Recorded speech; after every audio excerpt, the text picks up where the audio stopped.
19h, merci de nous rejoindre sur Al24 News. Madame, monsieur, bonsoir. Voici les titres de l'actualité.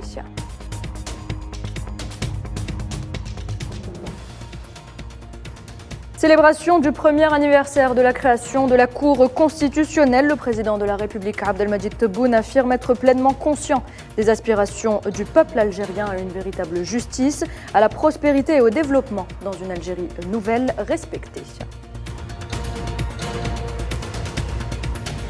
Coopération algéro-chinoise, les deux pays signent deux plans pour la consolidation d'un partenariat stratégique global. Les startups africaines à l'honneur à Alger, la capitale algérienne accueille le premier forum africain des startups au Centre international des conférences Abdellatif Rahal. Et puis au Soudan, militaires et civils signent un premier accord visant à mettre fin à la crise profonde qui touche le pays depuis un an.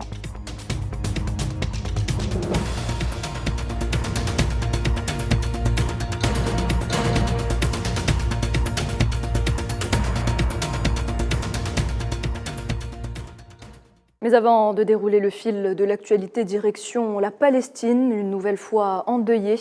Le jeune Omar Mana, 22 ans, a été lâchement exécuté ce matin par les forces de l'occupation sioniste dans un camp de réfugiés au sud de Beit el-Lahm, dans le sud de la Cisjordanie occupée. L'armée d'occupation a pris d'assaut ce camp de réfugiés et attaqué plusieurs maisons, ce qui a conduit à l'éclatement d'affrontements au cours desquels des soldats de l'occupation ont tiré des balles réelles qui ont causé la mort du jeune homme et blessé 6 autres.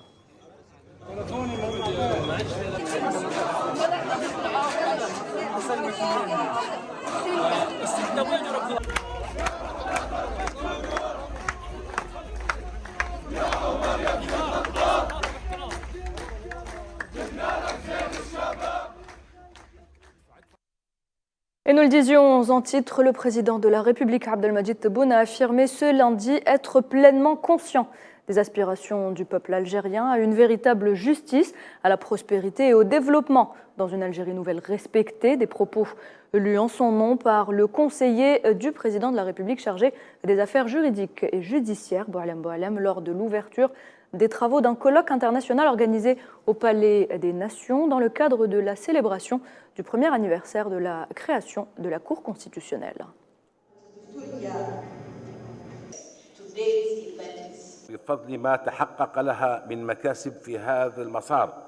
Grâce aux acquis réalisés sur cette voie, notre pays a réussi à revenir sur la scène internationale, œuvrant constamment au respect des chartes internationales et à la défense des droits suprêmes collectifs et individuels prévus dans les différentes clauses de la Charte des Nations Unies. Nous demeurons pleinement engagés dans le respect des principes de notre Constitution, par-delà les appartenances ethniques et religieuses, et au-delà des orientations politiques et culturelles. L'ultime consécration que nous avons concrétisée est la réconciliation palestinienne, dans la forme qui permet de préserver les droits suprêmes de leur peuple à jouir de sa liberté. Il y a aussi ce qui a été consigné dans la déclaration d'Alger, couronnant le dernier sommet arabe que notre pays a accueilli, consacrant les engagements qui ont été pris à cette occasion, dont le principal objectif est la réalisation du bien-être des peuples arabes.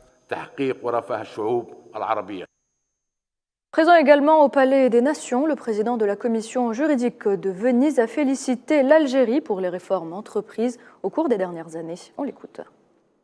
Je suis un vieil ami de l'Algérie, j'étais dans votre pays plusieurs fois, j'ai connu bien les conseils constitutionnels précédents et je suis très heureux que maintenant l'Algérie s'est dotée d'une cour constitutionnelle pleine et efficace qui peut mieux défendre les droits des citoyens algériens.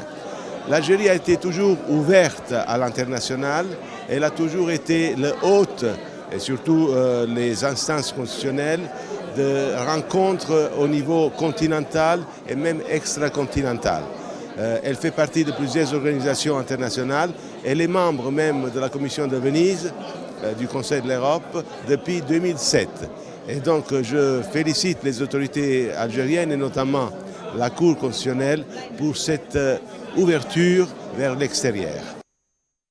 L'Algérie qui renforce sa coopération avec la Chine, avec la signature de 2 plans pour la consolidation du partenariat stratégique global. Il s'agit du plan exécutif pour la concrétisation conjointe de l'initiative de la ceinture et de la route et du plan triennal de coopération dans les domaines clés 2022-2024.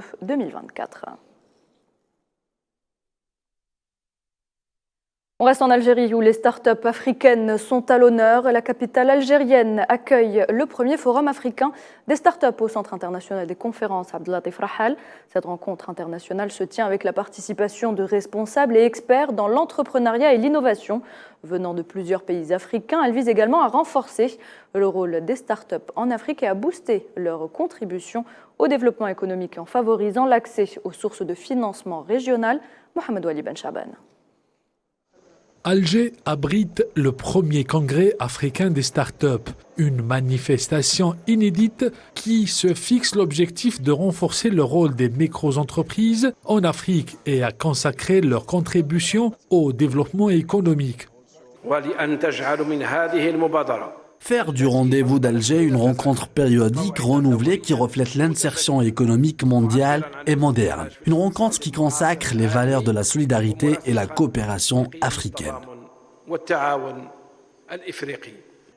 Le Congrès envisage d'élaborer une feuille de route aux pays africains et d'instaurer une dynamique de coopération entre les écosystèmes d'innovation dans le continent.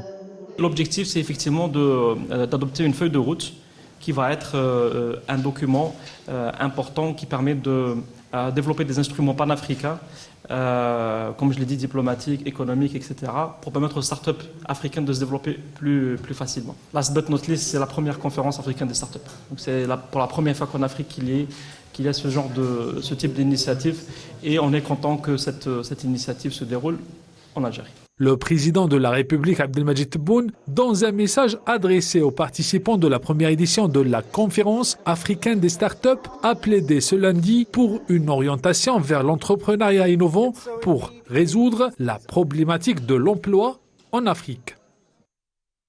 Et dans le reste de l'actualité, une attaque terroriste a visé un club de pétanque dans la ville de Bitou, dans le centre-est du Burkina Faso, faisant 6 morts, dont 4 enseignants. La Fédération des syndicats nationaux des travailleurs de l'éducation et de la recherche a appelé les enseignants à un arrêt de travail d'une journée ce lundi dans la région. Au Tchad, l'état d'urgence en vigueur depuis le 20 octobre dernier. N'Djamena, Moundou, Doba et Koumra a été levé par décret présidentiel ce lundi. Ces villes avaient été placées en état d'urgence suite aux manifestations organisées par l'opposition et la société civile tchadienne pour protester contre la prolongation de la durée de la transition. Et les dirigeants militaires et civils soudanais ont signé ce lundi un premier accord visant à mettre fin à la crise profonde qui sévit dans ce pays depuis un an. L'accord intervient après de multiples tentatives pour sortir de l'impasse. Il s'agit de la première étape d'un processus politique en 2 phases.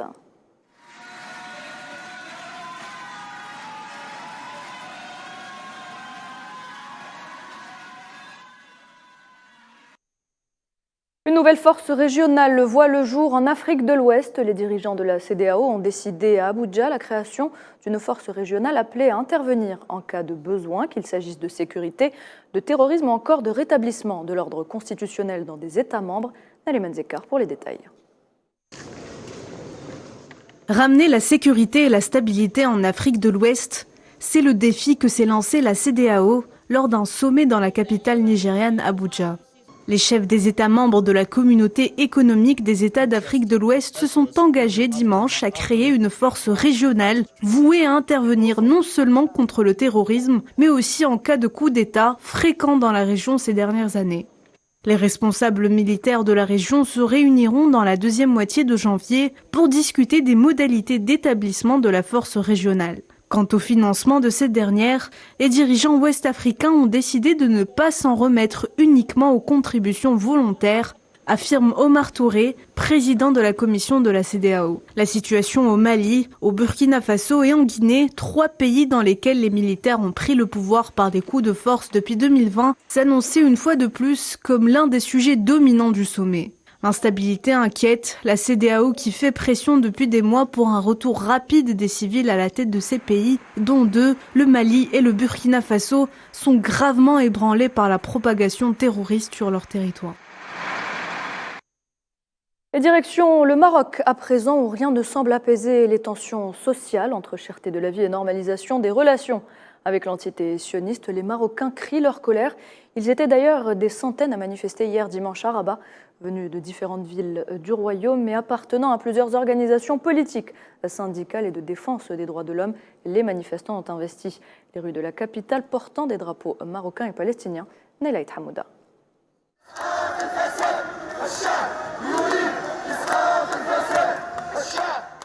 Des manifestations hostiles au gouvernement ont éclaté ce dimanche à Rabat, exigeant les meilleures conditions de vie. Des milliers de Marocains ont investi les rues. Ils expriment leur ras-le-bol.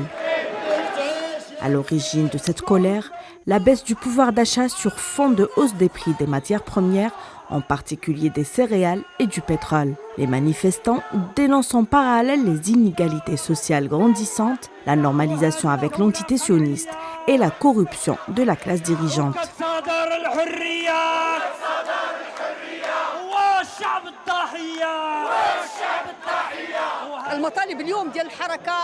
Les revendications d'aujourd'hui du mouvement social marocain et tous les mouvements démocratiques en général demandent à l'État marocain de respecter ses obligations dans les domaines social, économique, culturel, environnemental ainsi que politique et civil. Nous voulons une vraie démocratie, nous voulons des libertés, nous voulons une justice indépendante.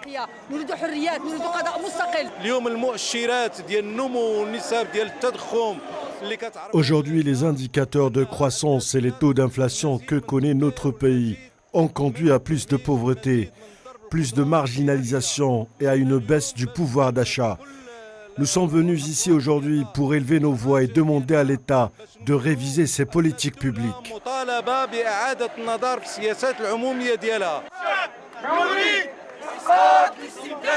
Cette marche nationale, l'une des plus importantes au cours de cette année, a rassemblé environ 3000 protestataires, selon des journalistes présents.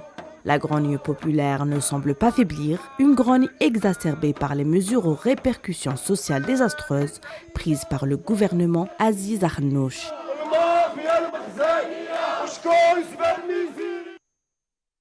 Au volet énergie, le plafonnement du prix du pétrole russe à $60 le baril entre en vigueur aujourd'hui. Il coïncide avec l'activation d'un embargo de l'Union européenne sur le pétrole russe acheminé par voie maritime, une décision qui intervient plusieurs mois après l'embargo déjà décidé par les États-Unis et le Canada. De nouvelles sanctions devraient suivre le 5 février 2023, cette fois-ci sur les produits pétroliers transformés, notamment le diesel. Et toujours à propos de la Russie, le ministre russe des Affaires étrangères, Sergueï Lavrov, a reçu son homologue azerbaïdjanais à Moscou pour une réunion bilatérale dans une optique de développement de la coopération entre les deux pays.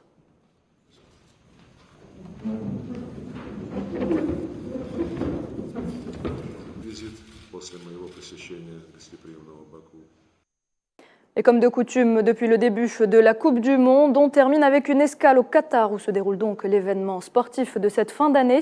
Et la course au quart de finale se poursuit. La Croatie composte son billet pour la suite de la compétition après être allée au tir au but face au Japon. Ce soir, à partir de 20h, les Brésiliens affronteront la Corée du Sud.